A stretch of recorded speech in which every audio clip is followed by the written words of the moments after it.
Bagaimana terkait dengan penyembelihan? Apakah harus dengan doa-doa sebagaimana yang kita dengar?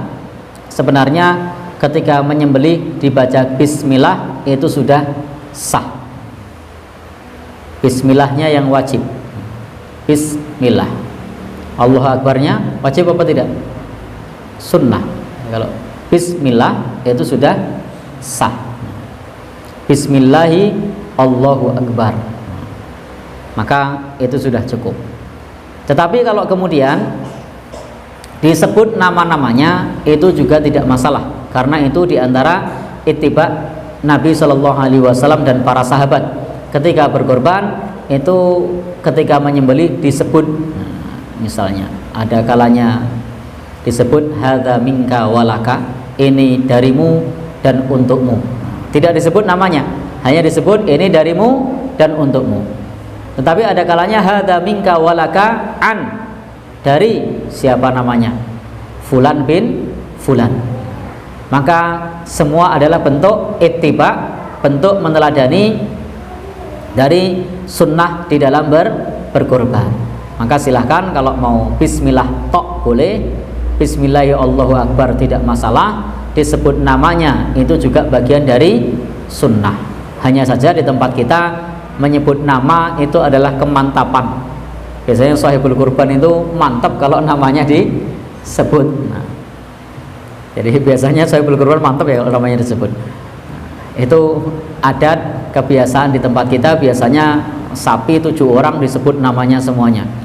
Fulan bin Fulan dan Fulan bin Fulan dan Fulan bin Fulan dan Fulan bin Fulan. Nah, maka pada saat seperti itu hendaknya kita sebagai orang yang menyembelih atau sebagai jagal itu menyenangkan hewannya. Jadi ojo diadungi apa namanya, pisau, sudah ditunjukkan pisaunya, sudah dibaca lama begitu, maka hendaknya tidak ditunjukkan kepadanya, karena innallaha katabal ihsan ala kulli syai'. Allah itu menetapkan ihsan, kebaikan atas segala sesuatu. Di dalam menyembelih juga kita dimerintahkan untuk bersikap ihsan. Maka Nabi mengatakan idza qataltum fa ahsinul khitlah, kalau membunuh bunuhlah dengan cara yang baik. Wa idza dzabhtum fa ahsinudz dzibhah, kalau menyembelih sembelihlah dengan cara yang baik. Wal yuhidda ahadukum syafratahu, ditajamkan pisaunya. Jadi pisaunya ditajamkan. Wal yurih dzabihatahu, dan disenangkan hewannya. Ini bukan ditunjukkan hewan yang disembelih, maka hendaknya dipisah hewan yang disembelih sama yang belum.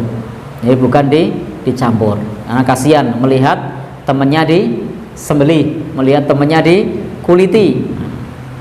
Maka Allah menetapkan kebaikan atas segala sesuatu, sehingga di dalam agama ini mengajarkan kepada kita kebaikan atas segala sesuatu, sehingga akhlak atau budi pekerti itu bukan hanya kepada sama manusia. Di dalam agama kita ada akhlak atau budi pekerti itu juga kepada Allah, kemudian kepada sama manusia, kemudian kepada lingkungan, termasuk kepada hewan tadi. Kepada hewan pun kita diminta untuk berbuat baik. Maka Nabi mengatakan idza qataltum fa ahsinul qitlah, kalau membunuh bunuhlah dengan cara yang baik. Jadi dalam agama kita menghabisi nyawa itu ada qatl, ada dzabh, ada nahr, ada 3 macam. Nah, apa yang diqatl, apa yang didzabh, apa yang dinahr. Nah, kalau qatl itu untuk hewan-hewan seperti kalajengking, itu qatl. Ular itu qatl. Jadi hewan yang semacam ini diqatl. Qatl itu dipukul kepalanya. Maka kalau ketemu kalajengking itu jangan dibuat mainan. Potong ekornya, hilangkan capitnya, masukkan ke botol air mineral, dikasih air, naudzubillah. Ini menyiksa hewan.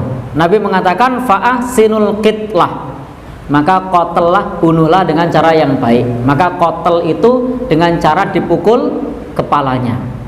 Lebih baik sekali pukul. Demikian pula ular. Hanya saja untuk ular kita diperintahkan untuk memperingatkan terlebih dahulu. Kalau dia pergi silahkan pergi, kalau tidak baru diqatel, dipukul kepalanya. Bukan kemudian ditangkap, dipotong ekornya, dikuliti, tidak boleh. Maka fa'ahsinul qitlah. Demikian pula kalau menyembelih. Nah, yang disembelih ini yang hewan yang memang punya leher. Hewan yang punya leher itu disembelih. Nah, maka di situ disembelih dengan yang mengeluarkan darah, disembelih. Kecuali unta, khusus unta itu nahr. Nahr itu ditusuk di bagian pangkal leher. Itu beda. Baik. Kemudian di dalam agama kita, para ulama menyebutkan bahwa menyembelih itu ketika membaca bismillah tidak boleh ditinggalkan.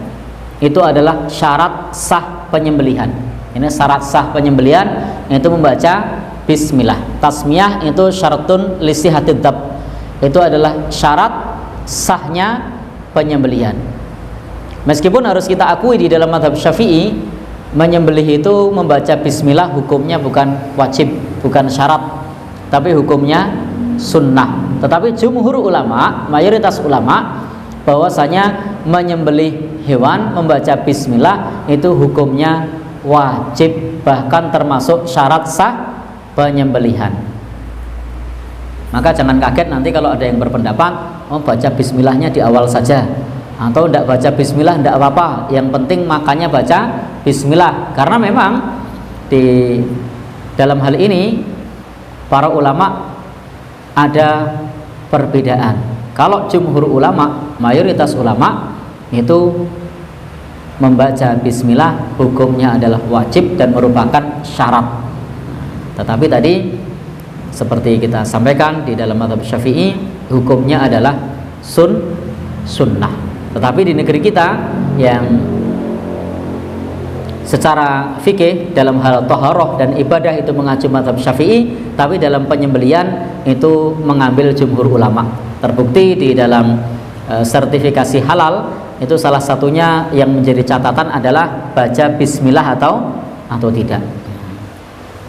Kemudian juga tidak boleh ketika menyembelih tersebut menyebut nama selain Allah. Karena ketika wa ma uhilla bihi li ghairillah, yang disebut dengan nama selain Allah, maka sembelihannya itu tidak halal. Maka tidak halal kalau menyembelih dengan menyebut nama selain Allah. Dan hendaknya yang menyembelih itu adalah seorang muslim yang sudah berakal balik, maka tidak sah sembelihan orang yang tidak berakal. Boleh laki-laki maupun perempuan.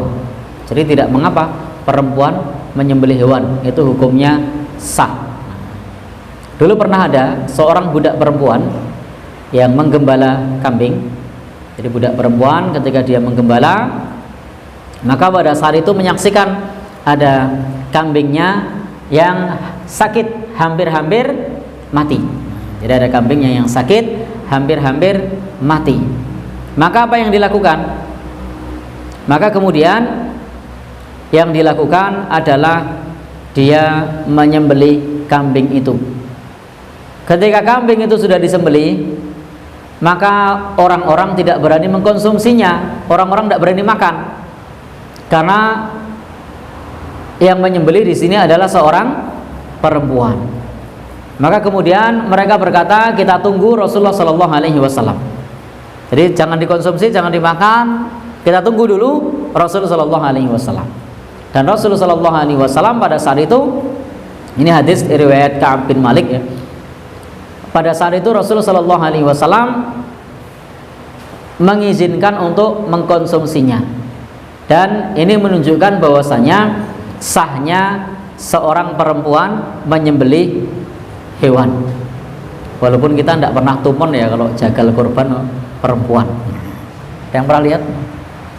Tidak ya. Tapi sah kalau dia menyembelih. Dan hendaknya yang menyembelih adalah seorang muslim yang mengakui kewajiban sholat. Jadi maka kita hati-hati untuk mencari jagal. Carilah jagal seorang muslim yang mengakui kewajiban sholat. Syekh Shalih bin Utsaimin ketika menjelaskan mengenai seorang yang menolak kewajiban sholat, seorang yang meninggalkan sholat dan menolak kewajibannya, maka sembelihannya sah nopo mboten? Sembelihannya tidak sah kalau dia tidak menerima kewajiban sholat.